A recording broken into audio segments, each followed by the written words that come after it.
After the Magellan expedition that made an alternative route to the Spice Islands, Spain would send more expeditions to the archipelago that would be called Filipinas after Philip II. In 1564, Miguel Lopez de Legazpi set sail from the Viceroyalty of New Spain, and with his mission came the establishment of the Philippines as a colony within the Spanish Empire. Together with the conquistadores came the friars that sought to spread Christianity. These men did not only evangelize, they also observed the customs and left clues to understanding how societies in the Philippines lived and how they were forever changed. Let's talk about Juan de Plasencia's Relacion de las Costumbres de los Tagalos in the second episode of Primary Sources and You, titled Timawa ka ba? This is Podcast Conversations on Philippine History, Politics, and Society. Magandang araw. Kumain na ba kayo? Welcome to the second episode of our second season. Ako si Lee. Ako si Aaron, hindi pa ako kumakain. At ako si Vex. So in the last episode, we started the conversation about primary sources on Philippine history at napagkwentuhan nga natin yung episode ni Magellan that brought the Spaniards to the Philippines. And after this expedition, more expeditions were sent to the Pacific, like yung kay Villalobos na nagbigay nga ng name na Filipinas. Then later on, another important expedition was by Miguel Lopez de Legazpi since this was the one that established the Philippines as a colony. Isang importanteng event during this period, noong 1560s to 1570s, ay yung pagbagsak ng Maynila to the hands of the Spaniards. Definitely. And yes, so the colonization really begins.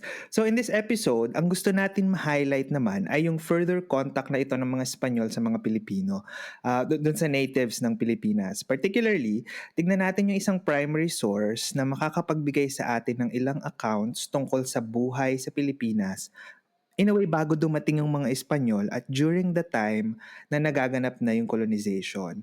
Ito nga yung tinutukoy natin na sinulat ng isang praile, si Fray Juan de Placencia, at yung title ng kanyang account ay Relacion de las Costumbres de los Tagalos.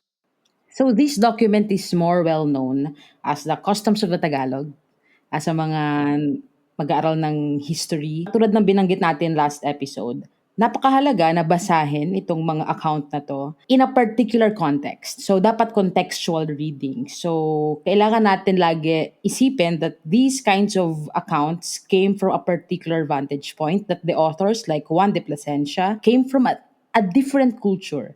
As in, super ibang-ibang kultura. So, pag binabasa natin to, it is very important to point out this context and to scrutinize these sources accordingly.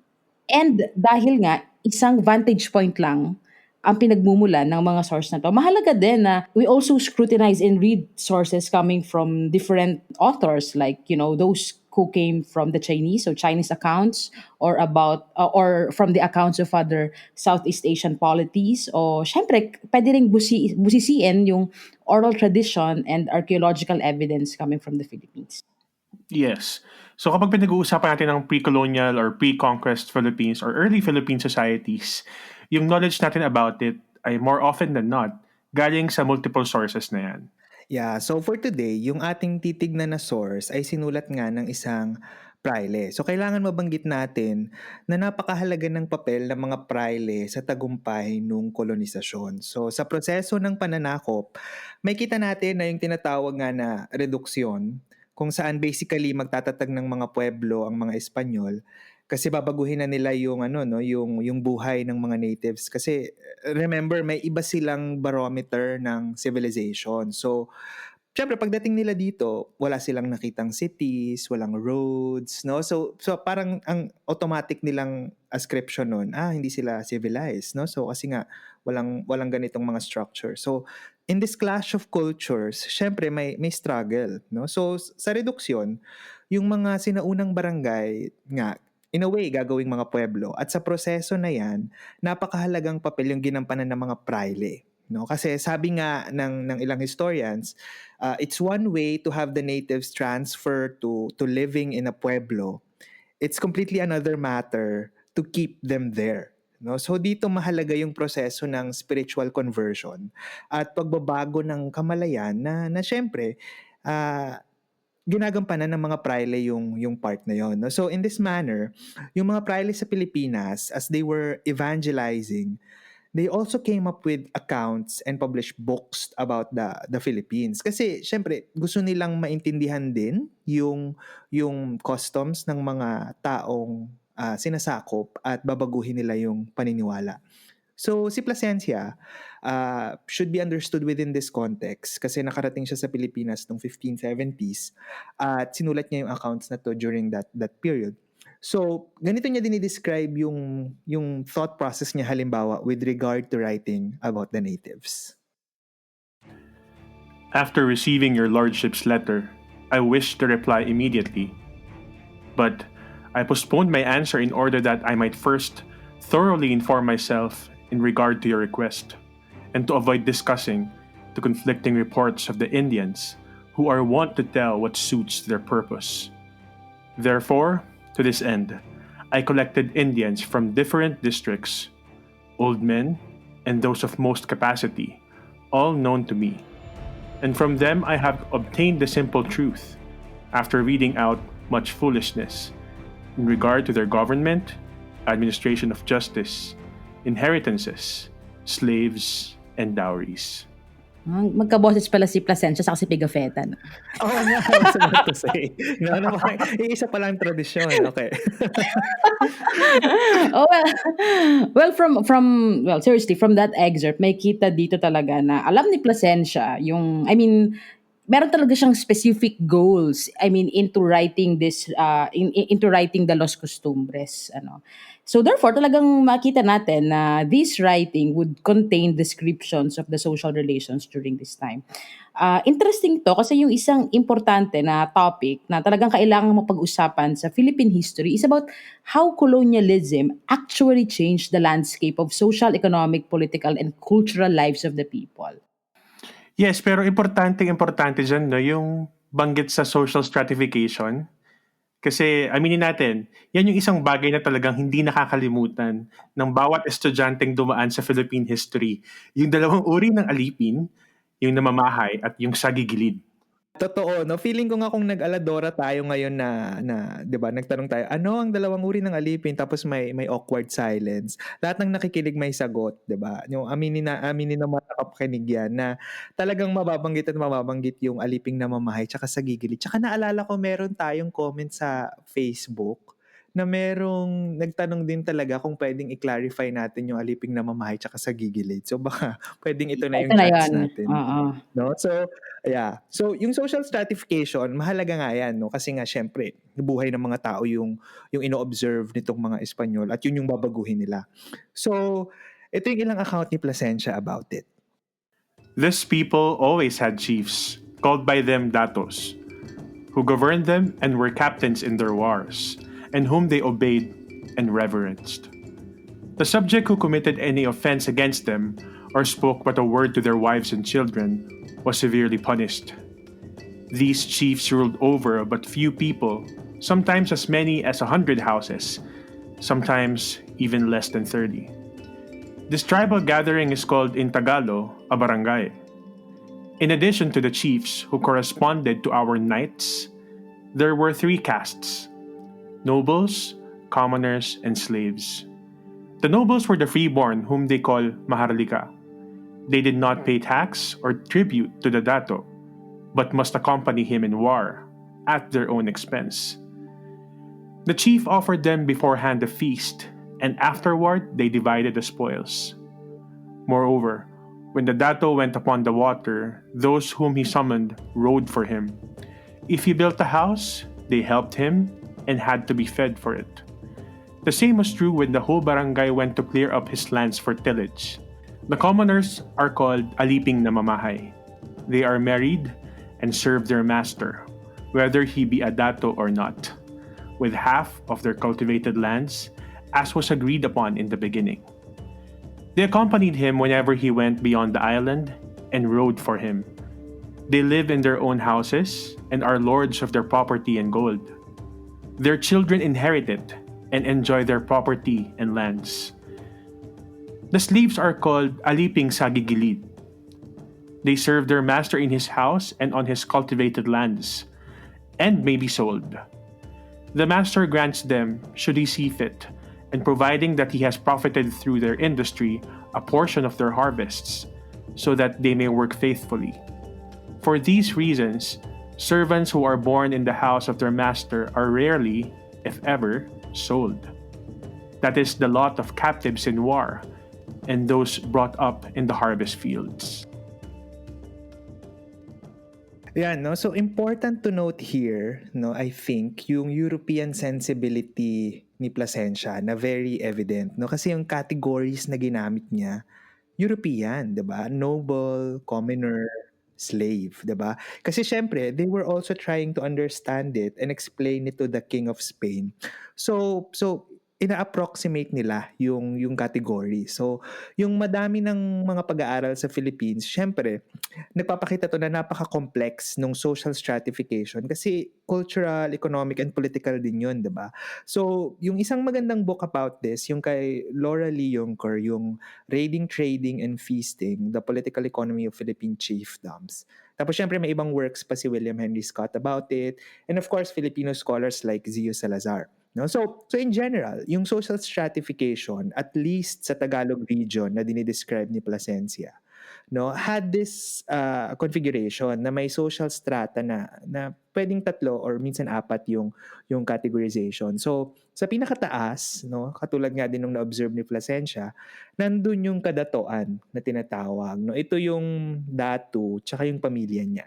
So ito yung basically elite, not to use the term loosely, no. So yung maharlika or minsan ito yung tinatawag na timawa, no. So kaya nga yung title natin ngayon, Timawa ka ba? At yung uring alipin dito yung either yung aliping namamahay or sa gigilid, no. So pag pinag-uusapan natin yung social stratification, it's a very complex matter, lalo na pagdating sa reckoning kung saan ka kabilang dun sa social ladder na yun, kung baga, no. So yung isang malinaw though sa Pilipinas or maybe in general sa maritime Southeast Asia, hindi siya kasing rigid ng Hindu caste system na, 'di ba?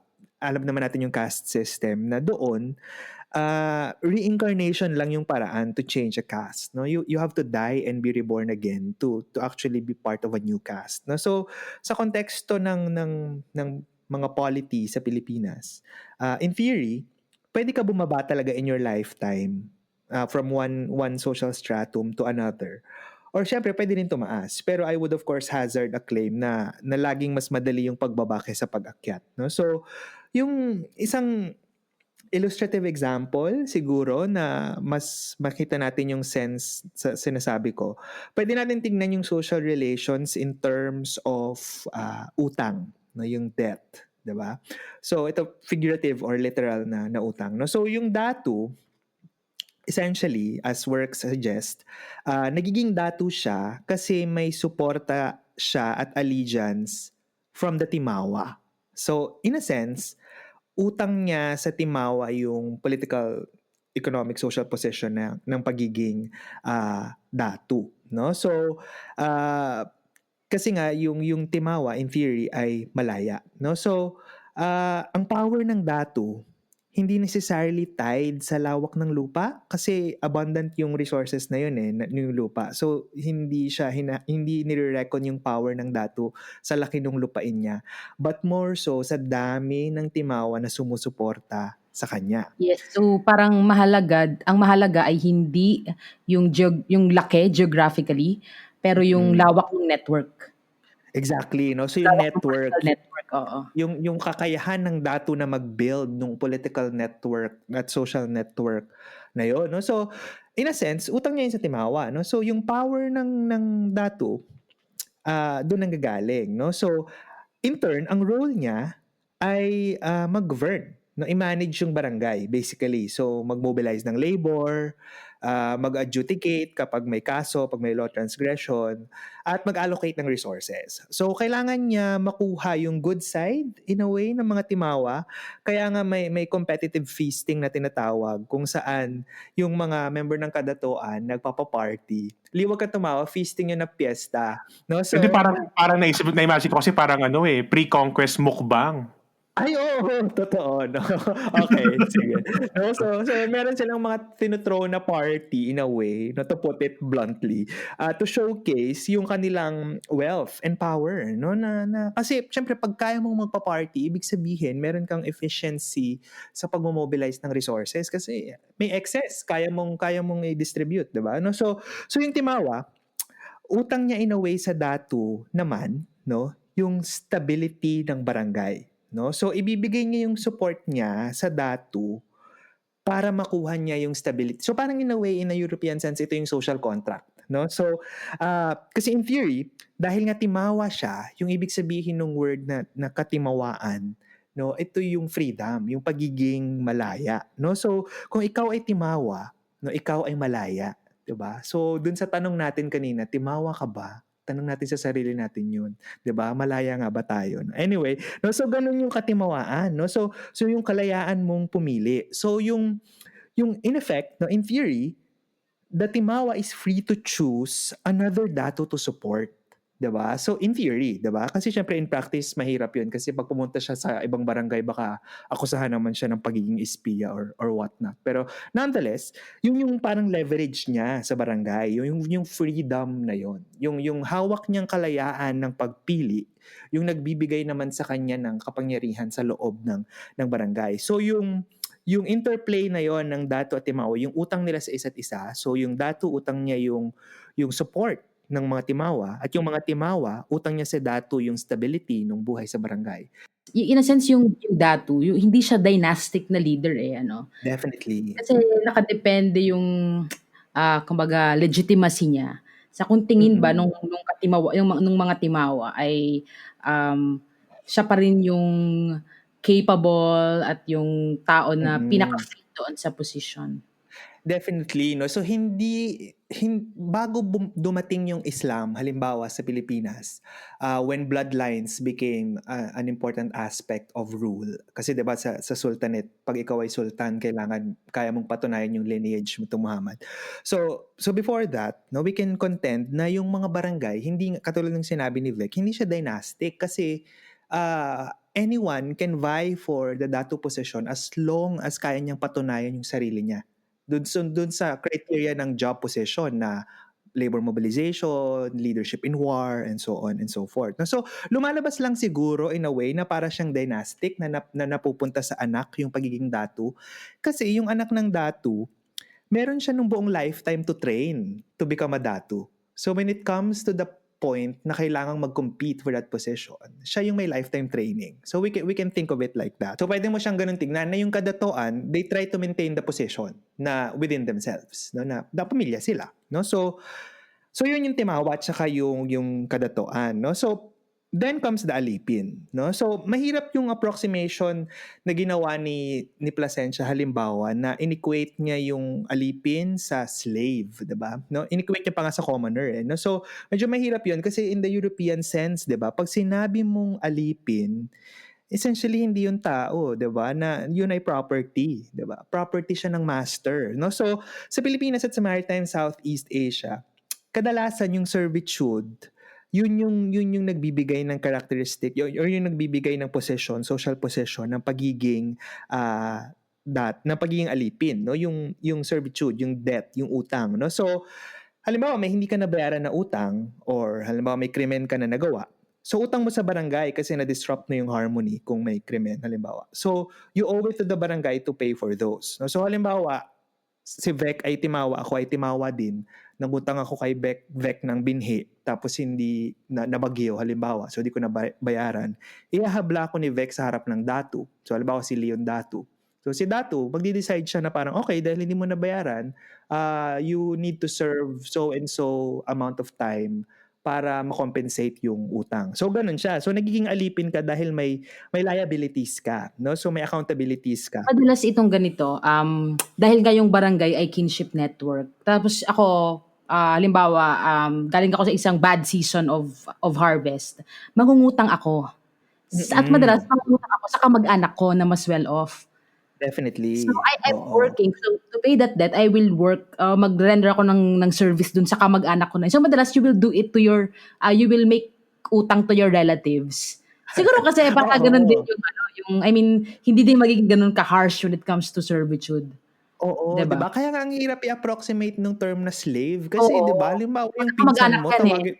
yung pinsan Oo. mo tawagin mo bang slave ko 'yan, 'di ba? Parang subukan mo, 'di ba? So parang yun yung isang dynamic doon, no? So yung mga alipin, mahalaga sila siyempre kasi sila yung nagpapadaloy ng daily life sa loob ng barangay in a sense, no? So kaya nga yung relations naman between the barangay, halimbawa, pag pinag-usapan naman natin yung relations ng isang barangay sa isa pang barangay, 'di ba?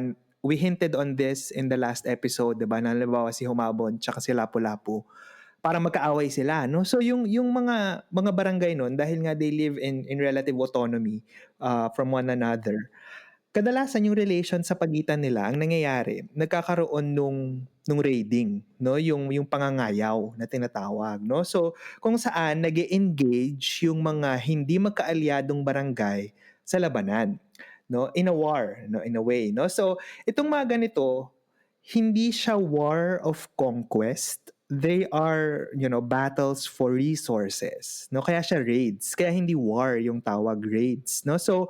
Ah So kapag nangayaw ang isang barangay sa isa pang barangay, ang goal niya hindi makuha yung lupa kasi nga may sarili siyang lupa at abundant yung lupa, no? So ang goal, makuha mo yung resources kasama yung mga tao. So after a raid, babalik sila sa sarili nilang barangay kung saan siyempre yan, yung unang gagawin ng datu, celebrate. So party. Tapos yung datu, i-allocate niya yung mga resources na nakuha nila from that pangangayaw. So yung resources na yon kasama yung alipin, tsaka yung mga nakuha nilang booty. No? So yan yung isang strategic at tricky part din sa pagiging datu. Paano mo a-allocate yung resources na hindi ka mag-create ng tension at selos among the kadatuan ng Timawa. No? So ganun yung nangyayari. So kung ikaw ay isang tao na nalipat ng barangay, from one barangay to the other, yun usually yung mga nagiging aliping sa gigilid. Kasi yung mga aliping sa gigilid, sila yung mga alipin na walang pag-aari. No? So wala silang, kaya mas mahirap yung upward social mobility for an aliping sa gigilid. Kasi usually wala siyang capital na pagkukunan ng resources. Saka yung mga ginangayaw, sila yung ginagawang Mm. alipin sa'yo kasi sila yung hindi kamag-anak. Totoo, yun din, no? Tas yung idea din doon, kung gagamitin natin yung utang na ano natin, concept natin kanina, 'di ba? Paano mo babayaran yung utang na buhay, 'di ba? Kasi in effect dahil nagbanggaan yung dalawang barangay, pwede ka technically patayin, 'di ba? Pero hindi ka pinatay. So buhay ka. So in a way, utang mo dun sa bago mong barangay yung buhay mo. So paano mo babayaran yung utang na buhay? So kaya mas mahirap yung social mobility na yun. Although syempre sa isang raid, dahil nga siya ay battle for resources, hindi rin usually nangyayari na madaming patayan. No, kaya madalas yung mga pangangayaw, kung kaya siyang isettle ng taunts na sisigaw lang sila. Kaya 'di ba naalala niyo yung account ni Magellan noon na nung nakita nila yung encounter ng mga taga-Mactan, nagsisisigaw daw yung mga taga-Mactan, no? Kasi yung idea, kung kaya mong i-resolve yung away sa pananakot na parang hindi kayo mananalo sa amin, so wag na kayong mangayaw dito. Pwedeng gano'n. Kasi ang iniiwasan mo, loss of resources. So pag dumating sa point na maglalaban sila, hindi rin siya sobrang bloody in a sense na madaming fatal casualties. Kasi kung ikaw yung barangay na mangangayaw sa isa pang barangay, para mong pinapatay yung future employees mo kung papatayin mo silang lahat. So ang goal mo ay mag-inflict ng enough fear para mag-capitulate yung kalaban mo, tapos makuha mo yung resources at mabalik mo sa sarili mong barangay. So yun nga, so yung sinabi ni Vec, yun yung mga nagiging aliping sa gigilid kasi hindi mo ka mag-anak tapos wala silang resources. No? So yung mga aliping na mamahay naman, Sila usually yung mga alipin na meron pang ari-arian. So ito yung halimbawa within the barangay, katulad nung example ni Vec kanina, kung magkamag-anak nangutang yung isa, tapos sobrang laki ng utang, umabot sa demandahan at hindi talaga nabayaran, no? Pag naging alipin siya, yun yung magiging aliping namamahay. Kasi meron pa rin siyang ari-arian in a sense. Pwede niyang ibigay yung ari-arian na yun as payment, pero bakit mo gagawin yun, 'di ba? So yun yung isang idea. Interesting yan, no? Kasi inisip ko pwedeng yung isang aliping na mamahay, pag-uwi niya, may alipin din siya na sa gigilid.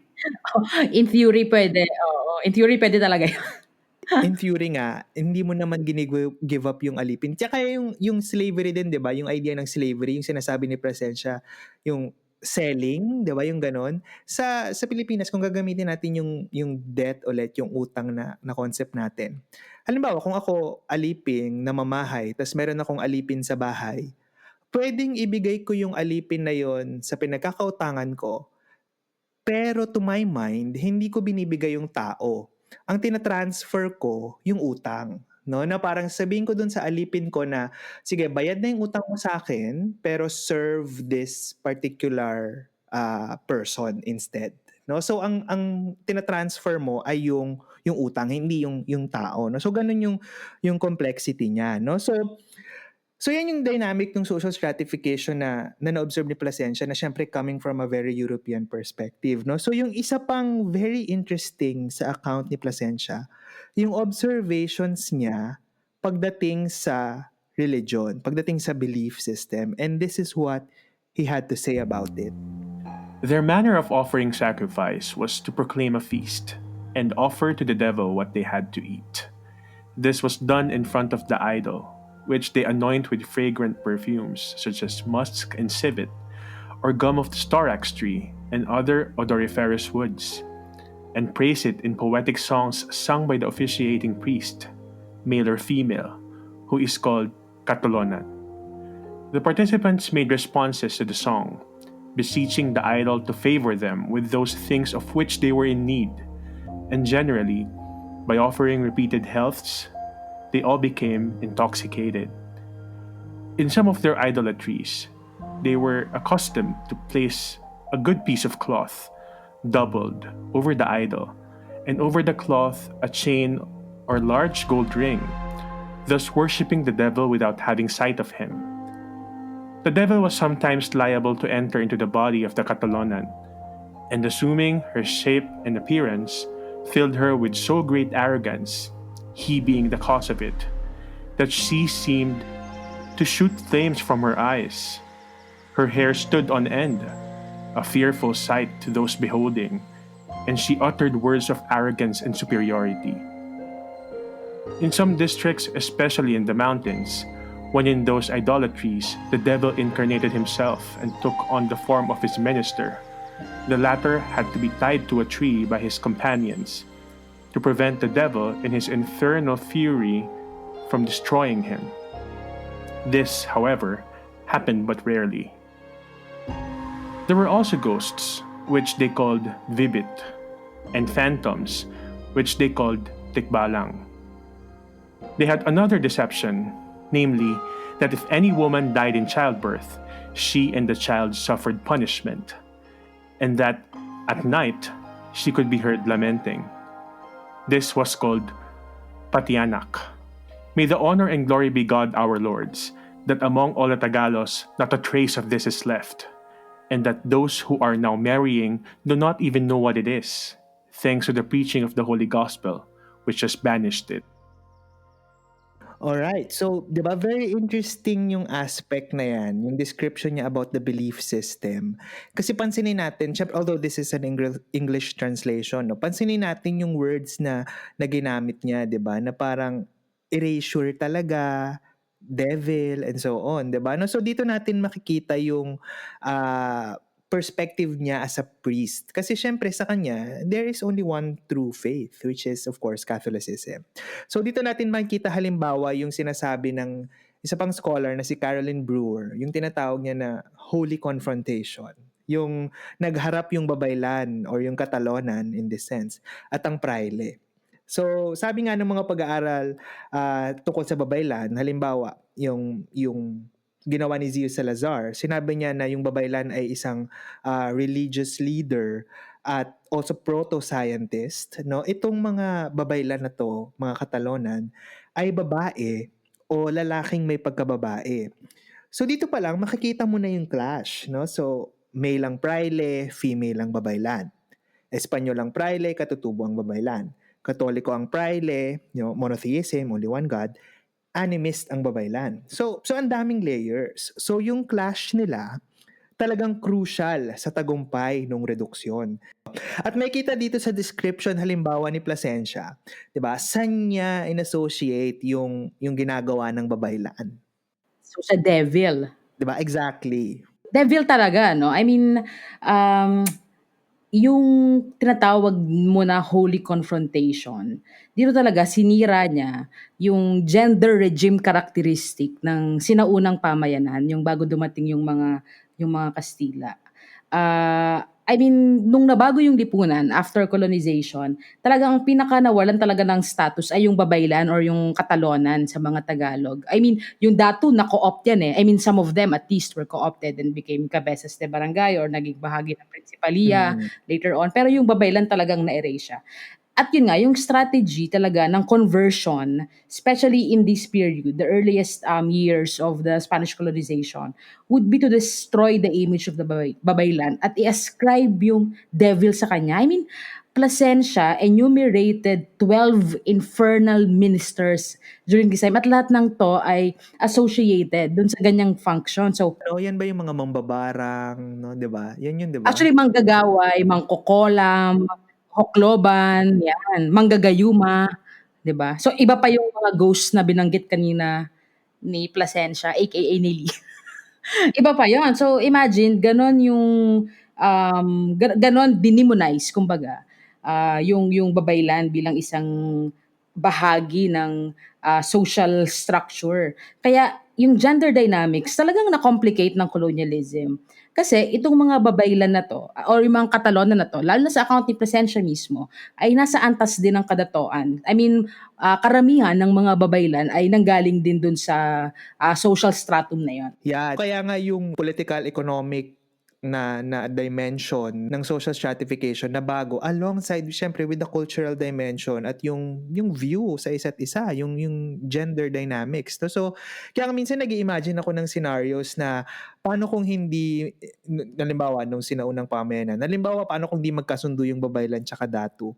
'Di ba? In theory pwedeng labanan ng babaylan yung datu kasi kahit anong gawin ng datu, di niya makakausap yung mga anito. Yung babaylan, pwede niyang i-claim na sinabi ng datu, pangit ka daw, no? Pangit daw yung datu, sabi ng mga babaylan. Sabi ng mga anito rather, no? So, 'di ba? Pero yeah, that's my creative mind working na parang pwedeng may mala Game of Thrones, 'di ba? Nung barangay setting na may political rivalries na pwedeng at yung bawat sector na yun, pwede siyang may i-wield na influence, 'di ba? Kaya rin very rich tong account ni Placencia. Aside from the political aspect of political relationships, it also talks about social relations, halimbawa yung pagbanggit sa kasal o sa marriage or burial rights, sa pagilibing, divorce, and also yung dynamics and leadership sa barangay. So it's a very rich source. At in fact, itong si Placencia, meron pa siyang ibang works like yung Doktrina Kristiyana na alam din dapat ng lahat ng Filipino students kasi yan yung first book published in the Philippines.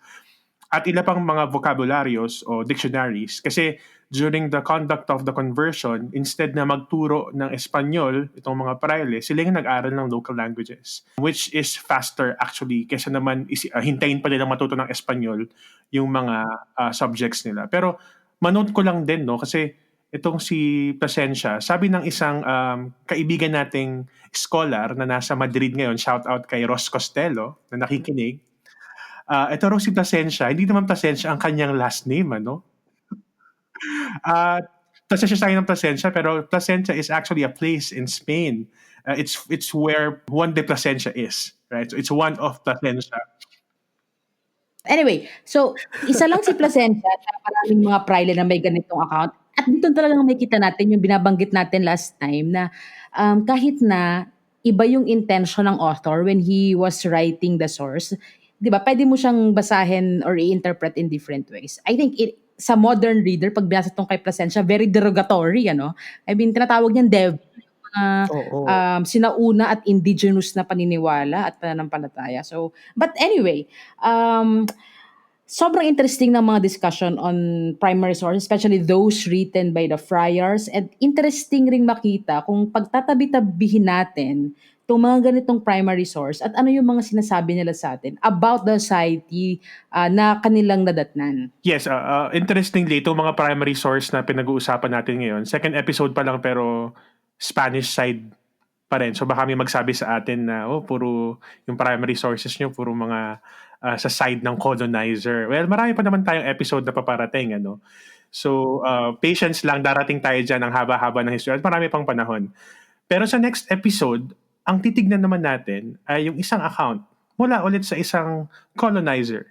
Mula sa isang Espanyol na si Antonio de Morga, yung kanyang Sucesos de las Islas Filipinas. Pero ang pagtutuunan naman natin ng pansin sa source na ito ay yung galleon trade. Exciting yan. So parang yung account na yan, titingnan natin, gagamitin natin siyang starting point to discuss, no? Nung na-colonize na, nagtagumpay yung proseso ng reduksyon in terms of the political, social, economic, cultural dimension. Paano na nagbabago yung buhay ng mga tao, no? So, of course, continue supporting our podcast by joining the conversation through the various social media pages that we have in Facebook, Twitter, Instagram, and so on. And of course, visit our website. So marami kaming mga nilalagay dyan, or well, from time to time, some resources, some lists, and some blogs. So head over to podcast.org. So until next week, thank you and have a good day.